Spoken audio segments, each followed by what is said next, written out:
Ini adalah kitaran mangsa-mangsa along di Malaysia. Yang pertama, tuan-tuan, mereka jadi mangsa untuk along dan mereka membuat aduan kepada pihak berkuasa dan mereka akan dimarahi oleh pihak berkuasa. Siapa suruh kau pinjam dengan along? Dan yang kedua, mereka akan pergi cari NGO.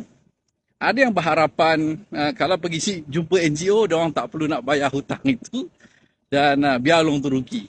Dan ada juga yang baik, tuan-tuan, yang betul-betul nak bayar. Tetapi ada kemungkinan yang mereka hanya akan mengalami kerugian dengan membayar fee NGO beribu-ribu ringgit. Dan kes tak selesai. Dan apa yang boleh saya buat hanyalah membuat video pendidikan kewangan agar anda semua tidak pergi membuat pinjaman dengan along. Ramai je mangsa-mangsa along yang saya bantu, tuan-tuan, tetapi bantuan saya bukannya nego dengan along tu. Bantuan saya adalah untuk mendapatkan dia dana baru dan suka hati dia lah nak buat apa dengan duit tu. Sebab, tuan-tuan, ramai yang tak tahu yang dia masih boleh mendapatkan dana dan daripada bank ataupun koperasi, tuan-tuan. Sebab saya tengok laporan pelapor kredit saja, saya tak dengar cerita anda sangat. Anda ceritalah anda ada 10 along ke 20 along ke yang anda berhutang. Saya punya advice hanyalah berdasarkan laporan pelapor kredit anda.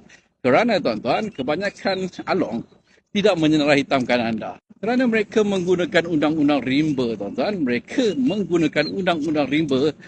Mereka lebih minat untuk menakut-nakutkan anda supaya anda membayar kadar faedah mereka sehingga ke 2-3 kali ganda dengan kadar faedah yang mengarut itu, tuan-tuan. Jadi, tuan-tuan, kalau anda ada hutang dengan along, carilah jalan terbaik untuk anda, tuan-tuan. Dan saya harap juga Malaysia ni pihak yang melaksanakan undang-undang lebih ada hati budi lah, tuan-tuan.